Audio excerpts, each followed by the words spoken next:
All right, are we recording? Hello, everybody. So I'm not working on Lady of Sorrow Springs right now, although I've got pretty good progress on it. In fact, I'll just show it to you real quick, and then we'll go over what I'm trying to accomplish here. Just one panel left to go. Like, this is the top, the middle. I've got the big open panel at the bottom. I feel like I'm in good shape for this final panel here, and we'll get it pretty soon. In fact, probably tonight. What I'm doing instead is I'm doing my homework for the Ryan Benjamin course, which is penciling. In this case, we're penciling a cover. We're trying to do this capturing energy exercise. And the initial example of it is the Superman cover, which I have. Is it in here? I think it's right here.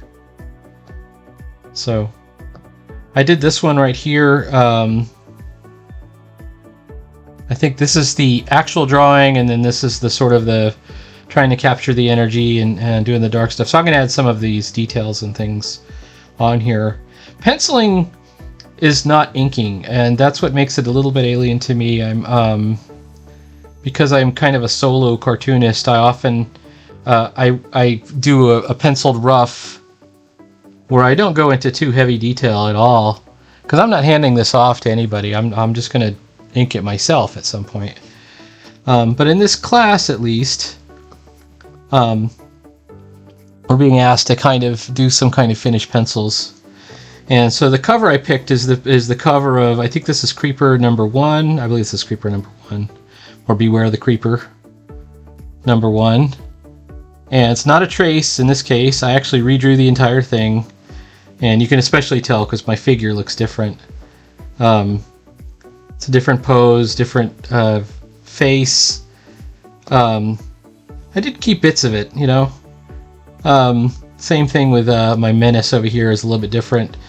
Steve Ditko made his very sort of gummy, and I made mine a little less gummy looking, but I'm still going to add some of the frost and stuff on them.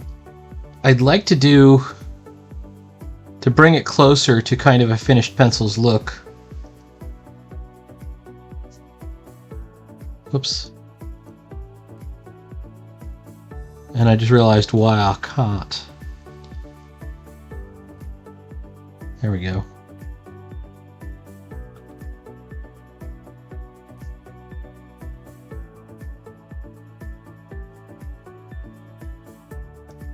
Why is it doing that? Oh, that's why.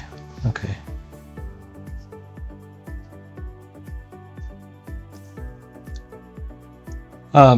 I did a couple of experiments while I was at work today with the same, capturing energy technique, and I did was looking at,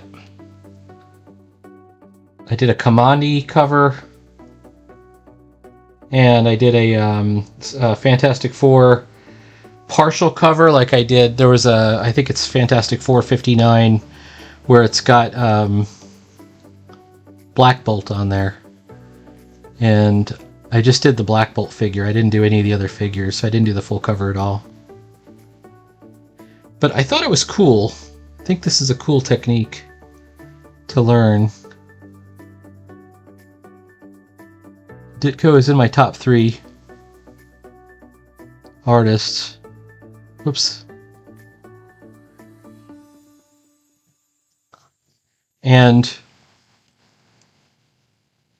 you may have heard me rail against this at some point, but there's a lot of emphasis, and I think almost maybe overemphasis on rendering, which is the getting the final look and feel of your picture together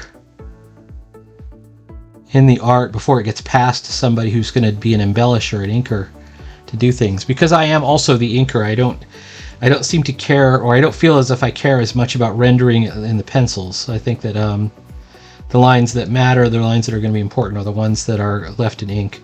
I'm coming around to the idea that there is a lot of work that can potentially be done in pencil that will improve the composition, improve the look and feel of what you're trying to go for, and I'm kind of trying to learn all that stuff. The other thing is this energy capture thing, which is take a look at this arm, for example. You can see some rendering lines. Like you can see some shading around here.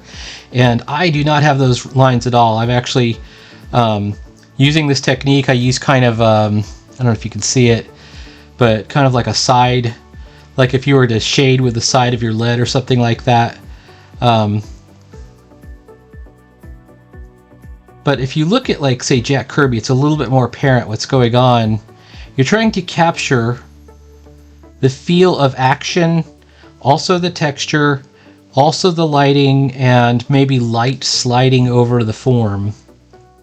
So light also describes the form. It can show volume, and it can show all these other things, as well as including movement. And I'm not saying I'm doing great at it. In fact, I'm most assuredly not. But I think it's an interesting technique, and it gives me a brand new way to look at Jack Kirby stuff.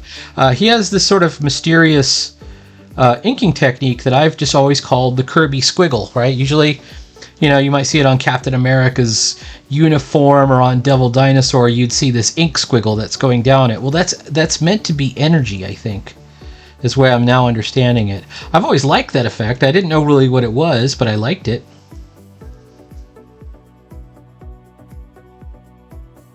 But what that's showing is dynamic energy moving around. Same thing with the Kirby Crackle. Like Kirby Crackle is another effect that I think I may have misunderstood, or maybe everybody misunderstood it. It's kind of a cool energy effect, but it's also like it's not just used for energy, it's also used for like water. Like he uses it for underwater scenes, or like a raging fire or something like that. And what that is it's things that are moving around. We're seeing the movement there, and that's what makes it so ingenious, I think. So remember, Jack was not an inker normally. He usually had his stuff inked by someone else. I'm not saying he couldn't ink, but he was really good. But that wasn't what he focused on. So he was trying to show that movement that the inker could capture, I think. That's the way I'm interpreting it now. And that's the way I'm trying to capture it here. Now there's hatching, of course, it's shown here. I'm not going to do the same hatching. I'm not sure how I'm going to do this. I might just black it out entirely. That's always an option, right? And the other thing, and I think I've mentioned this before, is Ryan wants us to focus on throwing a line. So we want these bold, strong, confident lines, right? And luckily, that feels kind of within my wheelhouse, like me being kind of an impatient and expeditious retreat style of artist. I like the idea of just throwing a line. It's actually an appeal that appeals greatly to me in a lot of ways. Like I like this here. So here's the inner thigh of the other character, and what I chose to do is we're gonna darken it out entirely. He did really something super interesting, Ditko. If you take a look at let's see if I can make this bigger. Look how he whited out the side of the face as if there's a spotlight coming down. And to give you a sense of the entire thing, there's a lightning strike that's going on, which I've actually left out of mine. I think I need that lightning strike back. And he uses the lightning strike to illuminate not only this main character, but also the menace over here, down here. And also there's this lettering piece right here, which balances the composition.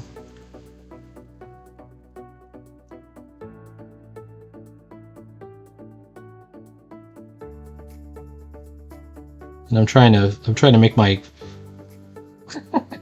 I'm trying to make my reference smaller. Okay. So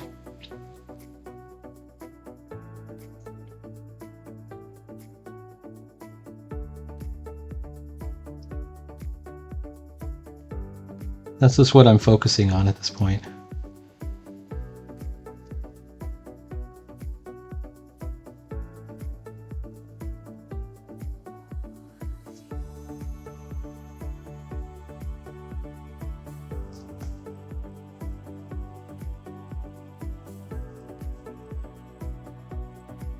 And I think that if we do this, now I am going to ink this, even though the inking will not be accepted in the class. Like, he doesn't care about ink for the most part, but I'm going to do it anyways because I care about ink. So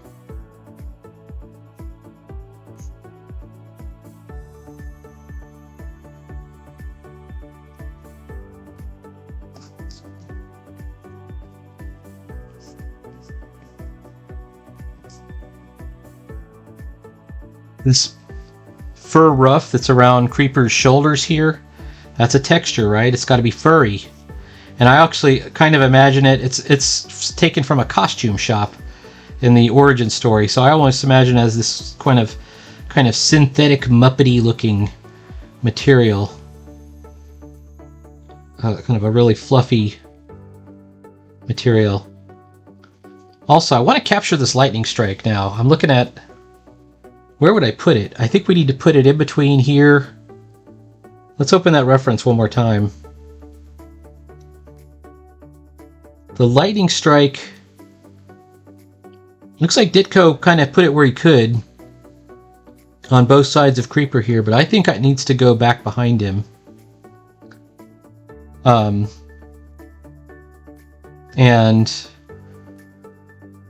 we probably need to pencil in enough effects so that it's obvious that this is a nighttime scene and also a storm scene.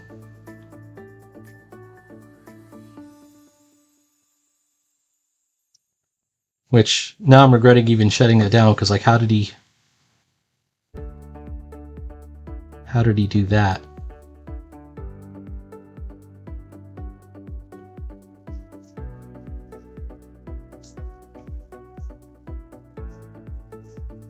I chose to have the menace sticking to the wall, a bit like Spider-Man here. I put one arm back. Alright, this is on its own layer, so we're going to go ahead and just make a shot. I'm going to throw down like a lightning bolt. I'm just going to...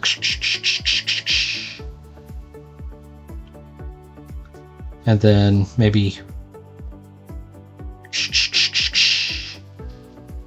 like that.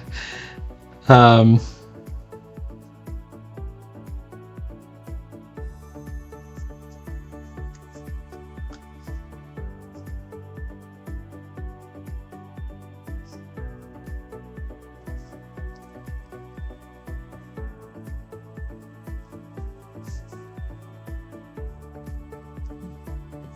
like this, but I want it to... Hold on.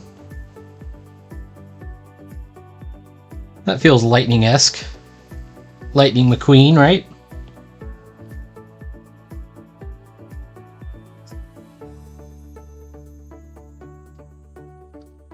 Now, how do we do... Let's open up our reference one more time. It looks like he uses this... You see how he's using this angular stroke here? And also he blacks out the back of his cities and blacks out a lot of this stuff. So I think we have to do the same. It's not uniform. Some parts are darker, some parts are more sparse. So I think in the background... Let's open up another area. There we go.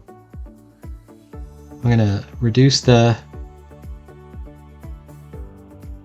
opacity just a bit. I'm going to grab me a blunt soft graphite, or maybe even better, the toothy German. That's a Koh-i-Noor.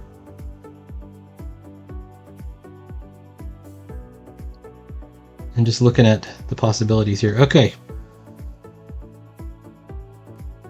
Largest size possible. Now if this doesn't work, I better be on the right layer. I am. This is the area that's going to be completely blacked out. And we're going to try and clean it up